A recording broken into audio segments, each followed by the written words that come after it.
Well, celebrating the end of World War II 75 years later, our Katie Kelleher shares the story of a Broken Arrow veteran, one of the few still with us, who wants us all to know VJ Day is important to remember. This is what 4th and Boston in downtown Tulsa looks like on a Friday afternoon. But 75 years ago, it was a different story. So that was, I'd say about 5:30, because people are getting off work, gathering at this corner to, they're getting off work, coming out of the building. Crowds gathering, ticker tape falling, celebrating victory over Japan in the end of World War II on what is now known as VJ Day.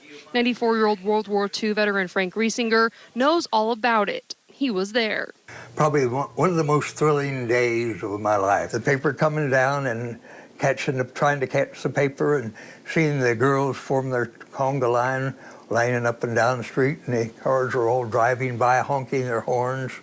And that just went on for hours and hours and hours in downtown Tulsa. Frank is carrying on those celebrations 75 years later and isn't letting a pandemic stop him. I've got another year or two to live, maybe. Maybe a little bit longer, but probably not. Maybe not more than a week or two. I don't know when my time is up. But anyway, what have I got to lose? So I'm going to celebrate because it was so important to me, the war. This year's anniversary comes with a flyover and a party at the Broken Arrow Performing Arts Center. He also has hundreds of pieces of memorabilia, including a newspaper from nearly every day during the war. He's only missing 22. Frank says VJ Day is important because while America celebrates Veterans Day on November 11th, that day marks the end of World War I.